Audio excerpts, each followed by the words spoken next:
Bom, então, dando continuidade às perguntas finais, temos uma queda de luz aqui, e depois voltou.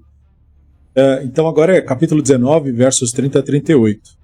Se fala da situação da ingestão de bebida alcoólica em excesso, um comentário de que o nordestino ensinou o termo para embriagar-se como chumbergar.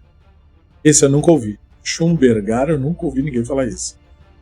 E a situação do sexo entre as filhas. Primeira situação, questiono de onde surgiu o vinho, pois entendo que o vinho não apareceu magicamente na caverna. Na verdade o narrador não está preocupado com isso, né? Deve estar demonstrando que na época do redator os vinhos produzidos eram armazenados e enterrados em cavernas por causa da temperatura. O incesto foi uma forma de diminuir a imagem dos povos de Moab e Ben-Ami? Certeza. Se sim, porque eles precisavam ser diminuídos dessa forma? Para que Israel afirmasse sua possessão do território, porque durante os períodos, principalmente do retorno dos exilados, a grande parte da região tinha sido ocupada, né? Porque você deixa uma área, uma lacuna solta, o pessoal vai ocupando e vai tomando conta. Então você precisa tomar de volta aquelas áreas que você entendia que te pertenciam. E uma das formas de você convencer pessoas a fazer isso é você reafirmar nelas o direito de que são donas da região e diminuir os outros dizendo que eles não têm tal direito e que devem ser vistos como menores do que são. São estratégias políticas, entendeu? De colocar os seres humanos em posições que você consiga manipulá-los. E uma das melhores formas de manipular uma população é inflar um pretenso nacionalismo nelas. Dizer que eles são os verdadeiros, seja lá o que for, entendeu? Os verdadeiros escoceses, os verdadeiros irlandeses, os verdadeiros americanos. E aí com isso você incita guerra, incita conflito. Então aqui esse tipo de manipulação e de diminuição dos povos vizinhos é para as Yehudaítas se reafirmarem e estarem dispostos a lutar e defender a região. Então, sobre a pergunta do vinho, nós temos esse verso com a frase Vetashkim etavichen yain. Então, o pai delas, né, elas deram vinho para o pai. A mesma pergunta que você fez, Urashi fez. Então, onde é que eles arrumaram vinho na caverna? A mesma pergunta. Obviamente, eles não trouxeram com eles, porque eles saíram às pressas. O vinho teve que ser preparado naquela caverna para o propósito específico do surgimento dessas nações. Veja, o Urashi não está respondendo a pergunta. Entende? Porque ele não diz, ele fez uma pergunta, ele não deu a resposta. Só que ele falou, esse vinho tinha que estar lá para essa história da origem das duas nações ter acontecido. Como se fosse assim, era necessidade do redator, mas o Urashi não explicou, ele só deixou lá. De acordo com a primeira visão do Midrash, entretanto, o vinho estava disponível ali porque havia a abundância de plantação de vinhos na área e o povo de Sodom já guardava vinho em cavernas antes. Ou seja, que a abundância de produção agrícola, né, nós falamos antes que a produção agrícola foi amaldiçoada. Ou seja, para não ter mais produção. Então, eles tinham muitas cavernas com estoque, como se fosse de vinhos. E aí, portanto, é por isso que tinha vinho ali, porque a cidade foi uma das cidades poupadas. Então, era uma cidade que tinha, digamos, produtos ainda de Sodom, que a pessoa podia experimentar e utilizar de acordo com a situação. Como os donos morreram, eles usaram o vinho que tinham. Então, veja. Pode ser essa lacuna na narrativa, entende? Depois, na minha introdução eu comentei sobre o capítulo 20, complemento, gostaria de explicação sobre os dois adendos feitos pelo redator, Bridger, que o Dr. Tsemayoré atribui. Versículos 12 e 13 do 20 e 16 do 20. O que pode ter promovido estas adições? Você deve notar que no primeiro caso que você mencionou, o que está acontecendo? O Avraham é acusado de ser uma pessoa mentirosa pelo Avimelech, porque ele falou que a Sara era só irmã dele e a Sara era esposa. E ele explica, e aí entra o redator, que não é que eu menti. Então, quer dizer, a versão da história que tinha vindo é que o Avraham mentiu. Por que precisava ser essa a versão? Porque ele foi punido com a morte do filho depois. Como o redator está mudando a história, então o filho não morre mais, pelo contrário, é dele que veio a nação, então ele não pode ter cometido o erro. Entendeu? Esse erro precisa ser retratado. Então o erro está sendo retratado a caso, mas ele deu uma atenção especial ao caso mais, digamos, de suspeita. Era o caso do Avimelech ser o pai do Yitzhak. Então ele explica para o Avimelech, não, eu não menti. Entendeu? Ela é minha irmã. Ele falou, filha do meu pai. E veja como isso aproxima o Abraham, de certo modo, do Lot. Entende? Essa questão de se relacionar com gente muito próxima da família. Era uma questão bem babilônica isso daí. Então o redator está falando, não, o patriarca era um patriarca de Ur, tinha costumes de Ur. Entendeu? Então ele ainda mantinha parte desse jeito de agir, que não era mal visto naquele período. Por quê? Porque para essa população aqui, não é um senso ético que guia o comportamento, mas uma regra estabelecida. Um pacto, uma lei. Entendeu? O que fez com que se relacionar com parentes se tornasse proibido. A lei que fala isso. Não porque isso essencialmente fosse um problema, mas porque teve uma lei que determinou que não pode, então não pode. Pronto. Percebeu? É uma outra forma de ver as coisas, porque era como a Babilônia instituía suas regras e definições das coisas. Os deuses decretam, está decretado. Percebeu? Então aqui o redator está dando para o Abraham a desculpa por toda a cena. Ficou artificial. Percebeu-se que ficou. Mas ele precisava fazer porque o Abraão não podia ser mais do que era antes. O cara que mentiu, não confiou no Deus, e aí o Deus matou o filho dele. Ele não ia ter mais a morte do filho. Então agora, ele não mentiu. Falou que era irmã e era irmã mesmo. Mas aí, como o Elohim causou que eu estivesse aqui, e eu não sabia se vocês tinham Irat Shamayim, né, se vocês tinham temor do Elohim, então eu falei que ela era minha irmã, enfatizei que ela era minha irmã, e escondi que ela era também minha esposa. Mas era minha esposa também, mas eu não quis falar. Porque vocês iam me matar por causa disso, né? Ou eu achei que vocês iam me matar.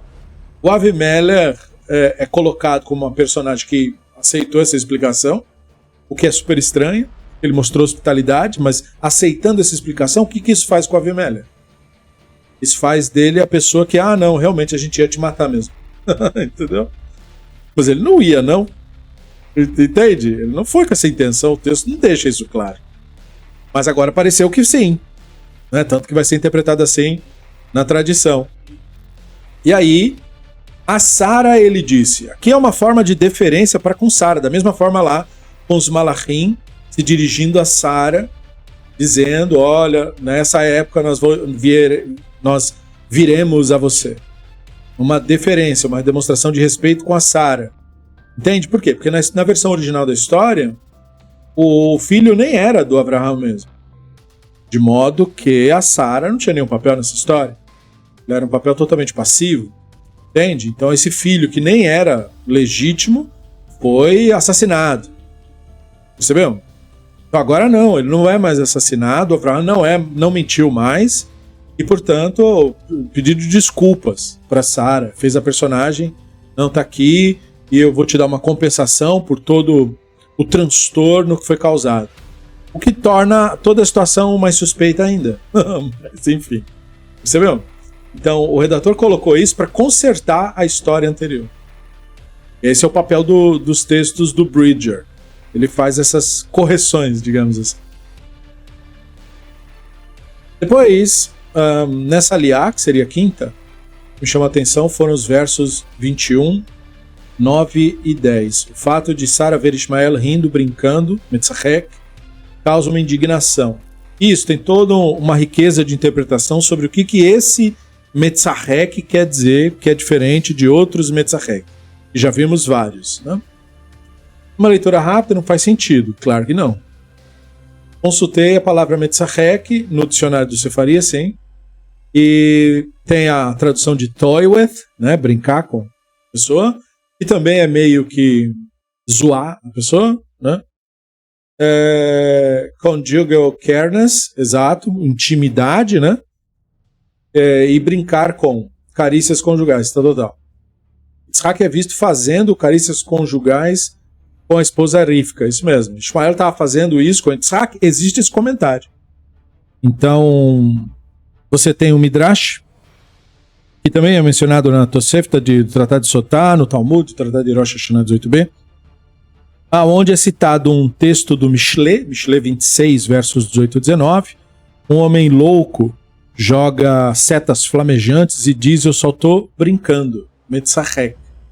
Então, segundo os comentaristas tradicionais, esse homem louco que joga setas perigosas e diz que só está brincando é o Ishmael.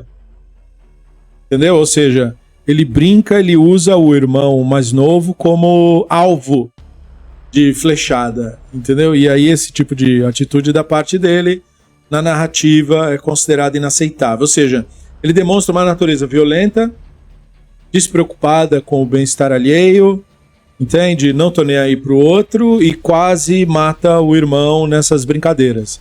Então, esse tipo de atitude é considerado, digamos, típico da figura. Por isso que quando o texto fala dele, o texto lembra Et ben Agar a-Mitzreit, o filho de Agar a egípcia. Entende? Por que falar que é o filho da egípcia? Então o Sforno fala, Ishmael estava se comportando como um egípcio, usando um ser humano como esporte para atacar flecha. Fazendo uma alusão àquelas coisas que os faraós faziam, de sair caçando, aquela coisa de que se o faraó acorda de mau humor, um egípcio é sacrificado por algum deus.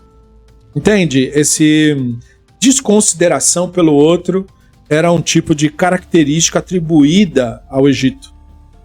Desconsideração pelo outro. Então Ishmael estava, digamos assim, mostrando suas raízes egípcias na narrativa. Para conectar o Ishmaeli, né, e a sua conexão com o Egito como povos que não têm nenhum tipo de apreço por absolutamente ninguém.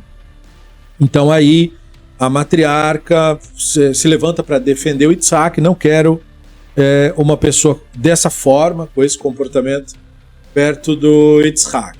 Então, quer dizer, daí a separação entre os dois e a dureza da ação da Sara por causa desse jeito de Messachek, que foi considerado absolutamente inaceitável, né, nesse sentido. E o Avraham, como a gente vê na narrativa, não achou nada bom isso daqui. Entende? Isso aqui é toda uma atitude de Sara, como se fosse dizer assim, foi algo que ela notou, e aí ela mostra um pouquinho do elitismo dela, né? Garasha ama azot vet baná, né? Expulsa aí essa escravizada e o filho dela, esquecendo que é filho do Avraham, o filho dela, né? Tá entendendo? E aí o Radak tenta aliviar para Sara. Todos os comentaristas tentam de alguma forma, né? O Radak fala assim, ó, observando que de qualquer maneira o filho não podia ser afastado da mãe. Como se isso fosse um sinal de bondade, você expulsar uma pessoa no meio do deserto, né? Não tem o que salve Sara nesse sentido. Ela tomou uma atitude no estilo da cultura, entendeu? De dureza, assim, de nós contra eles. Eloigrash ben Amazot. E aí os fornos falam assim, mesmo assim, Halvat Cholech Harar Apagun. Criança segue o status da mácula dos pais. Porque ela estava agindo daquela forma, então ele acabou não se tornando digno de herdar a herança, diz os fornos. Olha o elitismo italiano dos fornos. Entendeu? Mas a questão toda aqui é que não se está falando de uma personagem isolada. Está se criando uma espécie de mito sobre toda uma população de pessoas. Entende? Isso aqui é a visão do Ishmaeli. O Ishmaeli é violento. E quanto mais você estigma uma pessoa, um grupo de pessoas, mais essa oposição tende a confirmar aquilo. Entende? Quando uma pessoa, desde sempre, é chamada de burra, incapaz, ela acaba se desinteressando pelo estudo e pelo conhecimento. Quando uma pessoa é tratada como se fosse previamente, mesmo antes de ser, olha, é perigoso, isso é violento, isso é indigno de confiança, ele é perigoso, ele é violento, ele é indigno de confiança, a pessoa acaba assumindo esse tipo de postura, entendeu? Porque é assim que todo mundo trata essa pessoa. Então essa estigmatização dos Ishmaelim tendo ocorrido por todo o período da antiguidade, pode ter sido responsável também pelo Ismaelim fazer o que for preciso para sobreviver, já que estão antagonizando. Entendeu? E você cria uma espécie de animosidade ali com a personagem, né? Embora isso aconteça, a narrativa não desconecta o personagem Ismael do divino. Por isso que o Hashem escuta a voz dela, entendeu? Mas ao mesmo tempo que o Hashem escuta a voz da Agar e vai em socorro da Agar, o Hashem falou para Abraham, escuta a voz de Sara, entendeu? No sentido de que ele aprovou a briga, entendeu? Então, o Hashem ainda não é aquela figura que a religião tenta colocar como assim, está se importando muito com o que está acontecendo. Se eu for chamado aí, pode ser que eu faça alguma coisa, mas se não for também, não estou nem aí. Entende? E aí você comenta que o verso 15 ao 21 do 21 trouxeram questionamentos. É dito que Hagar chora em voz alta, né? Vaikach lechen v'ramat hamayim vaitem alagar. Então ele deu pão e água para Hagar, ela foi para ela saiu, né? Perdida no deserto. Ok. É dito que Hagar chora em voz alta, mas é a voz do menino que é atendido por Elohim. Qual o sentido disso? Veja o comentário, né? Vaishma Elohim et kol hanaar. O Elohim ouviu a voz do menino. Aí Urashi. Hagar também chorou, mas o verso especifica que o Elohim ouviu a voz do jovem. Urashi continua. Os malachim reagiram ao Elohim dizendo: você vai proporcionar um poço para aquele cujos descendentes um dia vão matar teus filhos de sede? E daí os comentaristas falam, mas quando os ismaelitas mataram israelitas de sede? Na destruição do primeiro templo, quando Nebuchadnezzar levou os israelitas para o exílio, eles os aproximaram dos territórios árabes, das tribos ismaelitas. Os que estavam com sede imploraram aos seus capturadores que eles ficassem com os primos, os descendentes de Ismael, e então eles se apiedariam. Eles imploraram por água, mas em vez disso, os ismaelitas trouxeram para ele coisas salgadas. Por quê? Essa constante associação do Ismael, o lendário, com os ismaelitas. Justamente porque, para mostrar para nós que essa narrativa é apenas um eco, uma visão da população. Tá se colocando aqui as atribuições lendárias da população. Entende? Tanto é fictício a ideia de que o ismaeli é violento por natureza, quanto é fictício a ideia de que o israeli é hospitaleiro por natureza. Entende? Porque essa coisa de ser alguma coisa por natureza é uma ideia grega, uma ideia macedônia colocada depois, e que foi muito utilizada em vários midrashim para dizer, olha, o nosso comportamento é assim, naturalmente. E a gente sabe que isso não é verdade. Durante o período do reino dos Hashmonaim, a verdadeira natureza foi mostrada como absolutamente igual à romana e grega, né? Entre os macedônios, a disputa pelo poder, o assassinato dos próprios parentes para se manter no poder, como no caso do Ordos, né? o que era do povo de Edom, né? Que era convertido para a religião judaica da época dos Hashmonaim, quando eles invadiram o território de Edom e converteram à força as pessoas. Então, você nota através disso que isso é uma falácia, né? Essa coisa de que há uma população que se comporta de tal maneira, entendeu? O espanhol é irritado, o italiano é não sei do que, o brasileiro, isso é tudo falacioso. Porque isso é um reducionismo da complexidade da população. Mas isso é muito útil para você pintar uma característica populacional para que as pessoas, entendeu? Em vez de lidar com a complexidade da população, que é o correto, elas se fingem, inclusive, coisas que elas não são. Né? Um monte de israeli que não é nada hospitaleiro vem com o papo de que não, os israelitas são hospitaleiros como o nosso patriarca Abraão. Então você vai ver um pouco disso quando o Talmud começa a notar, por exemplo, a quantidade enorme de israeli que não seguia nenhum dos preceitos e nada. Então eles começam a criar uma nova ideia. Era a ideia do seguinte: só os que obedecem os preceitos dos sábios são os verdadeiros israelitas.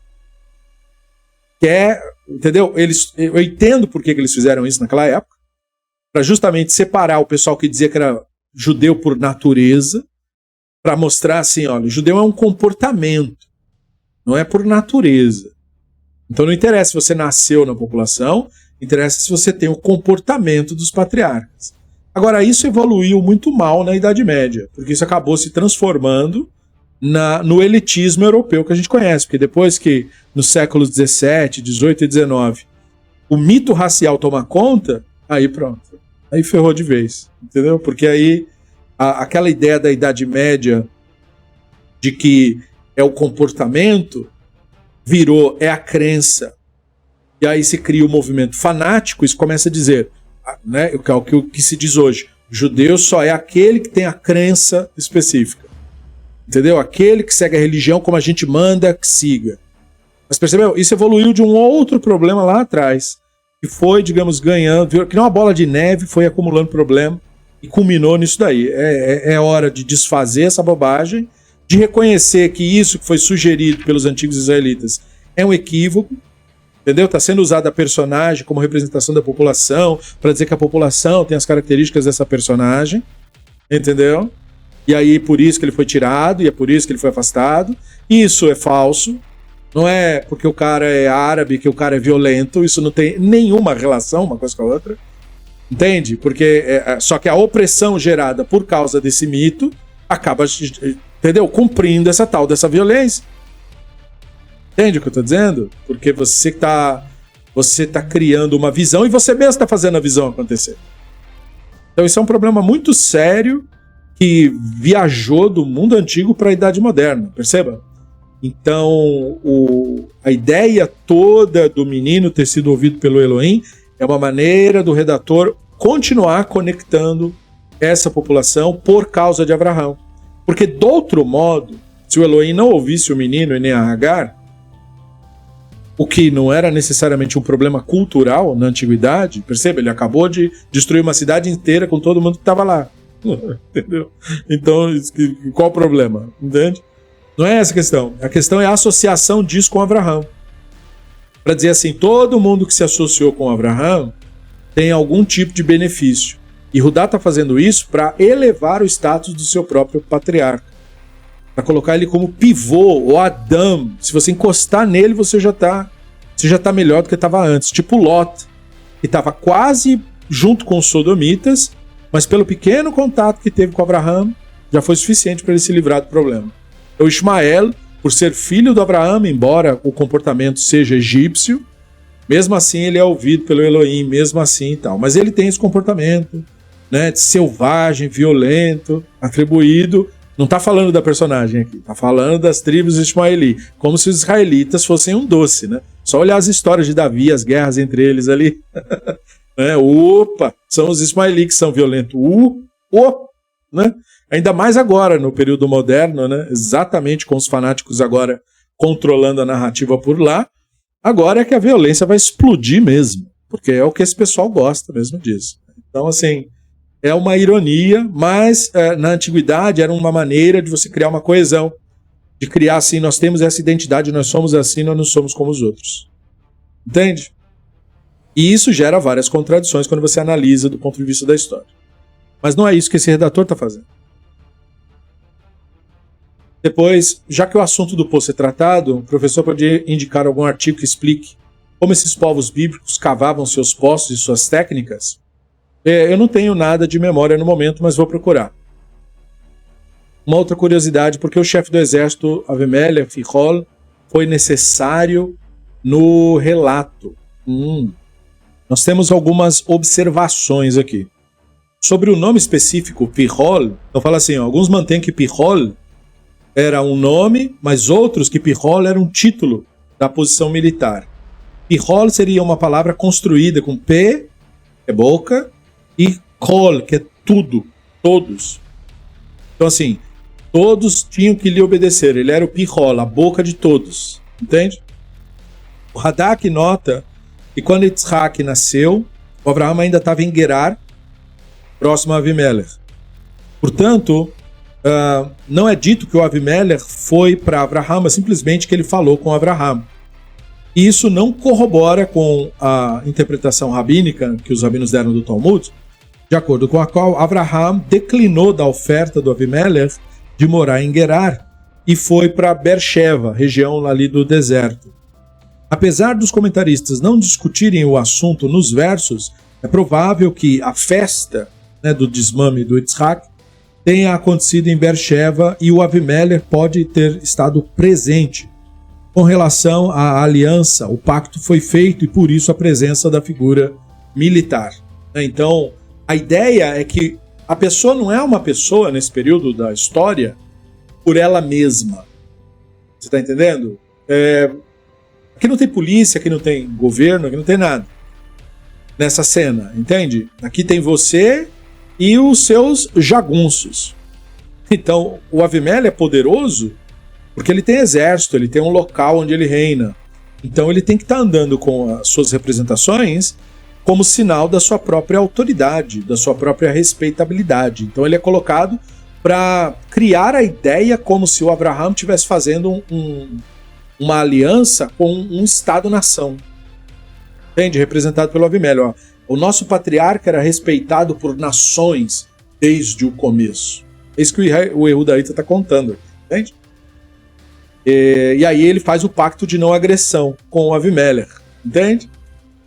Esse é o jogo que está sendo jogado. Então, ele faz o pacto de não agressão. Na fonte J, Abraham faz uma aliança, explicando que os Filistim teriam o direito de residir em Canaã, algo contra a promessa do Hashem. Exatamente. Minha dúvida é, no fato de que a promessa do Hashem a Abraham, nos versos citados pelo Dr. Yoré, não há proibição de um outro povo residir na terra. Certamente há, é claro, uma promessa de que será dada a Abraham, mas eu não entendi como uma proibição. Por que ele chegou nessa conclusão? Tem várias linhas de pensamento em relação a isso. Mas a questão é assim, em primeiro lugar, porque na história dos Yehudaítas estabelecidos na região, nessa história inventada da guerra contra Canaani pelo Yehoshua e da tomada da terra de Israel, que não aconteceu historicamente, o que nós temos é que os Canaani não desapareceram da terra. Entende? Pela impressão que o texto dá, pela ordem, é para fazer no modelo babilônico, acaba com tudo e resolve a questão. Mas isso não aconteceu de fato. A Bíblia hebraica fica toda condoída em textos diversos posteriores, de a população ainda está indo seguir religião Canaani, procurando sacerdote Canaani, fazendo ritos Canaani, portanto Canaani está lá. Hoje, pela arqueologia, nós sabemos por que o Canaani está lá, porque o israeli é o Canaani. É por isso que o Canaani está lá, porque o israeli tem que estar lá, entendeu? Porque teve o exílio, mas isso não quer dizer 100% da população nunca. E no caso do exílio da Babilônia, mais ainda, porque a população quase toda ficou no lugar. Então a tendência de seguir o culto Canaani, o culto ancestral, o culto antigo israeli, é enorme, é muito maior. Então por isso que se chega nessa conclusão de que a ideia antiga de promessa da terra não incluía expulsão da outra. Entende? Incluía você, digamos assim, ser o administrador daquilo ali. Você se torna autoridade no lugar. Mas se tornando autoridade no lugar, você não vai necessariamente expulsar as outras pessoas. Isso foi um desenvolvimento, isso teria sido, segundo o Dr. Semayoré, um desenvolvimento posterior de expulsar, de não mais tolerar, entendeu? De não mais morar junto e tal. Mas não teria sido a ideia original da história, que, portanto, foi alterada pelos Yehudaítas depois do exílio.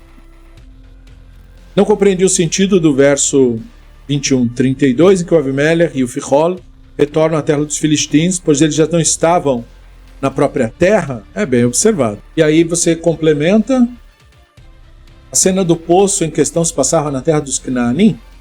Então, tem 3 observações sobre isso. Vayashuvu el Eretz Filistim. Eles voltaram para a terra dos filisteus. Então, o Narmanides, eles voltaram para Gerar, para a cidade real da terra dos filisteus. Avraham, por outro lado, morava em Beersheba. Ele era do que pensava que ele não ficou em Gerar. Foi para Beersheba. Que era considerado parte do vale de Gerar. De acordo com os Forno, entretanto, Beersheba só fazia fronteira e não era parte de Gerar. E o termo voltar para Avimelech mostra que ele fez um contorno para ir para Beersheba, encontrar-se com Abraham né, e resolver as questões ali, foi quando o pacto foi de fato feito. Radak sugere que o Abraham passou poucos dias ali, né, cuidando de ovelhas, tal. Então voltou para sua residência em Gerar ou Filístia, segundo o Radak. Mas a visão rabínica era Beersheba, né? Então veja como os rabinos da antiguidade tinham liberdade de discordar, inclusive do Talmud e tudo mais. Era muito diferente do que se faz hoje. De acordo com Emek Davar, eles não voltaram diretamente para Gerar, mas primeiro atravessaram a terra para que os cidadãos locais ficassem cientes do acordo que foi feito. Então tem várias formas de ver a coisa, não há uma resposta, como você vê, definitiva para isso, né? Verso 33 no final, ok? Então, Vaigar Avraham Baeretz Pilistin Yamim Rabim. Após o plantio da tamargueira, Hashem, o El, que dura para sempre. Essa frase trouxe para mim, no final da leitura, tratados das associações que fazemos uns com os outros, sejam eles simples ou complexos. No caso da nossa narrativa Avimelech e Abraham, não há algo que dure para sempre, pois de tempos em tempos, circunstâncias fazem com que revisemos as cláusulas. Escrevo isso por sabendo que dois povos não se deram muito bem no porvir. Isso aí. E um vai acusar o outro de não cumprir o acordo, como acontece até hoje. Em contraste, temos aquilo que é dito por Hashem, isso dura para sempre, conforme aprendemos na tradição. Sim, a ideia, o Hashem é sempre associado a coisas que duram, não é, indefinidamente. Para sempre quer dizer até todo mundo morrer, aquilo continua lá. Que nem naquela frase do Kohelet, né?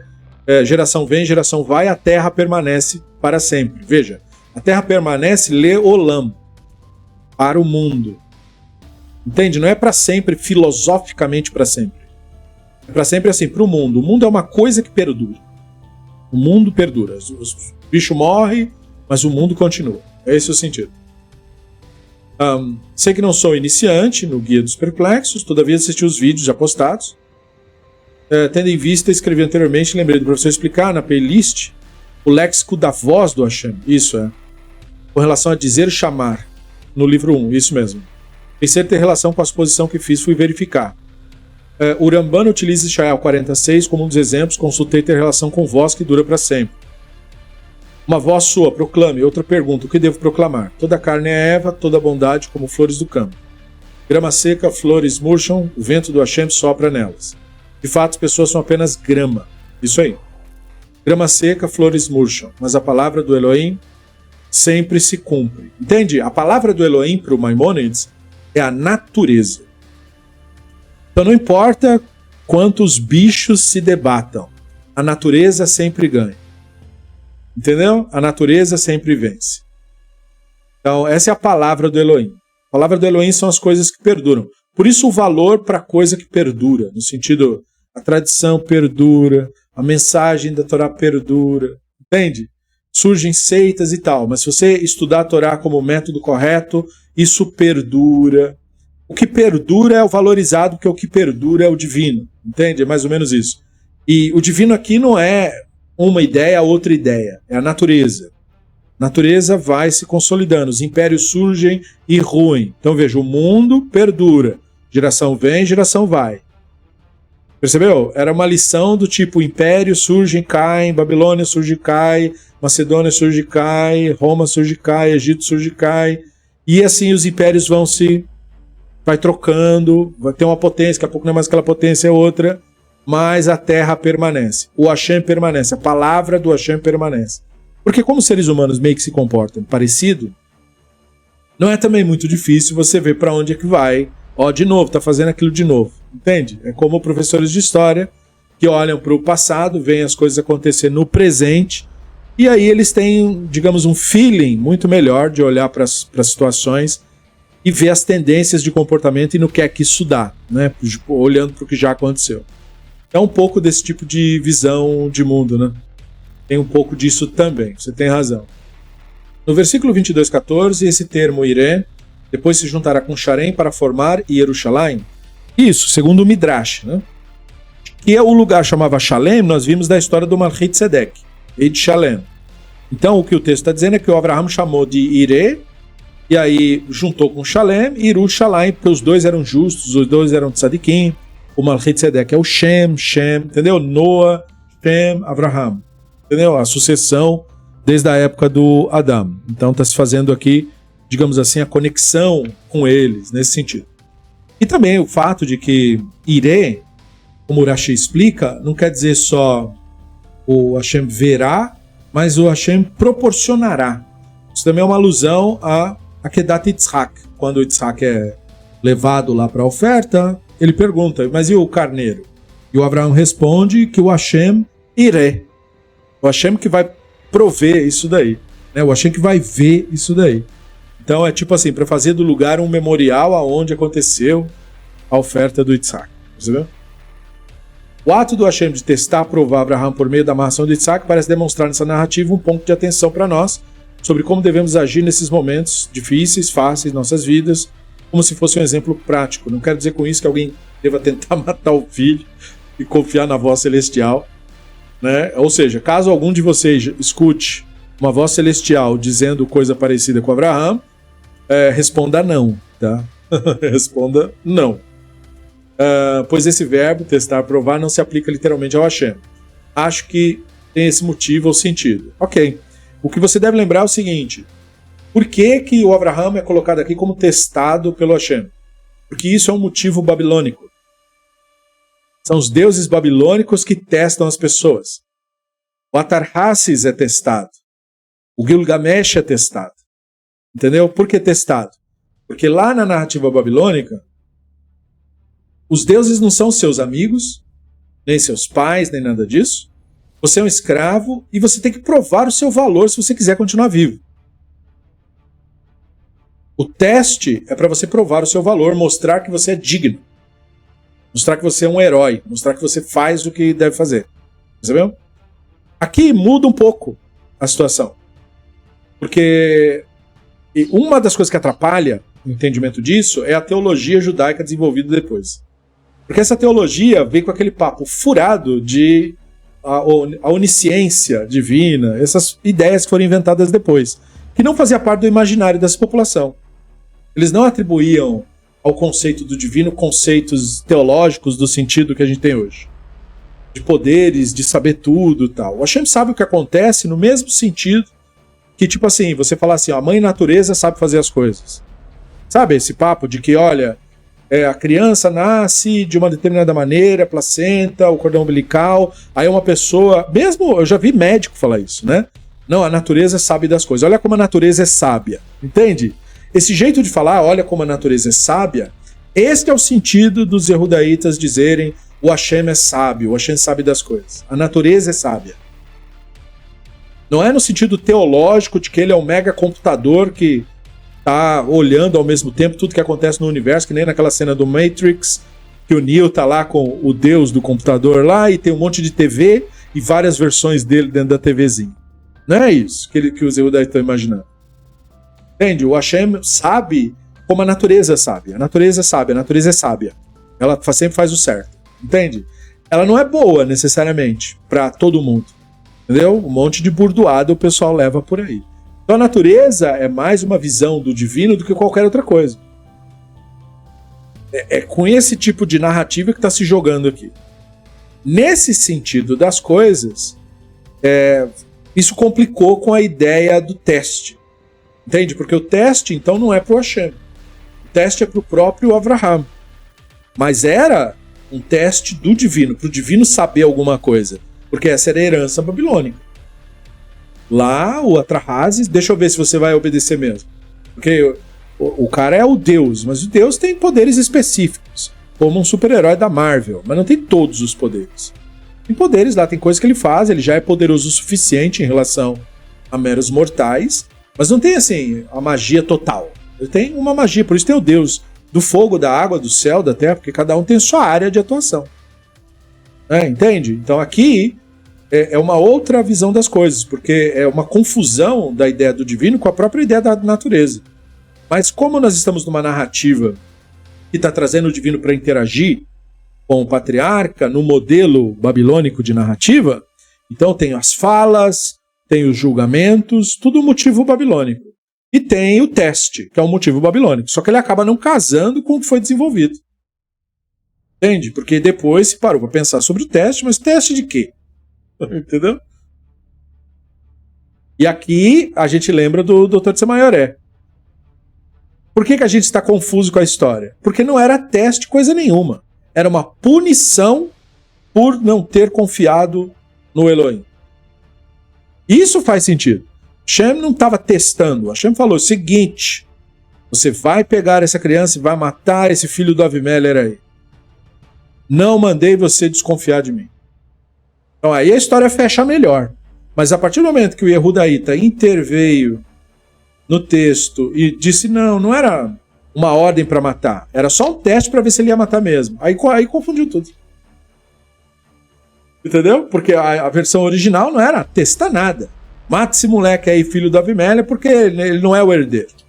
O herdeiro é o que eu determinar que é herdeiro. E a história parava aqui. Entende? Então, assim, daí que se criou a confusão, na tentativa de corrigir o negócio. Duas perguntas finais relacionadas com toda a narrativa da amarração de Yitzhak. Ela tem ligação com outras narrativas da Torá ou do Tanakh? Não. Ela é uma herança exclusiva da Babilônia, mas ela não tem relação com outras narrativas posteriormente construídas. Knaani, críticas Knaani, o Yefté, a filha dele lá. Não, essas narrativas não são optadas daquela.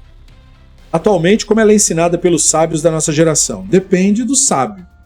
Não é? Existem, quando a gente fala sábios da geração, a gente tem que ser bem seletivo nesse negócio, né? E depende do que você determina como sábio da geração. Se você determinar que os fanáticos são os sábios da geração, então isso aí é ensinado como você deve confiar no divino ao ponto de estar disposto a matar por isso, que nem o cara que assassinou Yitzhak Rabin. Essa é a lição, entendeu? O Abraham é o exemplo do cara que acredita no Hashem tanto que se ele escutar uma voz de matar o próprio filho, ele vai lá e mata mesmo. Essa é a lição ortodoxa do assunto. Agora, os movimentos liberais, os movimentos reconstrucionistas, os movimentos seculares, os movimentos racionais, obviamente rejeitam completamente, determinam que, do jeito que a história veio, o Abraham pode até ter passado no teste divino, mas falhou miseravelmente como pai, ele é reprovado na sua atitude, ela não é ensinada como exemplo de fé, coisíssima nenhuma, mas exemplo de uma pessoa que não compreendeu adequadamente o que o divino estava falando. E na versão maimonidiana da história, o Abraham nem mesmo foi ordenado a matar o Yitzhak, nem coisa nenhuma disso. Ele foi ordenado a inaugurar o rito de elevação sacerdotal. Aquele que eu comentei, de o sacerdote pegar o outro no colo e balançar ele no altar, para consagrá-lo, para dizer, agora você é um sacerdote. Então o Abraham teria sido convidado, né, a fazer isso com Yitzhak, mas ele, por causa da herança babilônica, entendeu que não era esse rito especificamente, que passou a ser repetido na história, mas o rito de matar mesmo Yitzhak no estilo babilônico. E para mostrar a ruptura da cultura babilônica com essa nova Yehudaíta desenvolvida no olhar racionalista, insisto, então ele vai lá e é repreendido. Não faça isso, não é para você fazer isso, porque esse não é a vontade do divino. Então aqui, né, na visão racionalista, o divino rompe, né, entendeu? Rompe com aquele último resquício de Babilônia, de Ur, que o Abraham tinha. E agora, finalmente, depois de ter passado por isso, ele está pronto, né, para estabelecer uma nova visão das coisas que seja totalmente separada daquela anteriormente estabelecida. Percebeu? Mas essas visões aí, nenhuma dessas interpretações reflete o fluxo que o texto está trazendo, porque o fluxo original desse texto era que o Abraham matava mesmo o Yitzhak, porque ele foi castigado por não ter confiado no divino e ter deixado a esposa ser engravidada pelo Avimelech. E isso aí foi inaceitável para o Marduk, e o Marduk mandou matar mesmo. Não tem dó de ninguém o Marduk. Entendeu? Porque ele é um profeta e é assim a punição. Tem boi. E aí o Yehudaíta recebe essa história, não ficou legal, o que mostra um avanço nas suas visões, mesmo antigas. Né?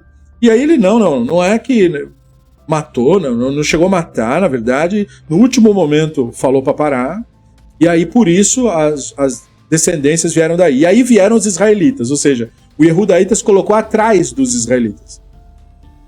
Entende? Porque o Yehudaíta veio depois dos israelitas, mas ele se colocou atrás. Não, nós estávamos aqui muito antes.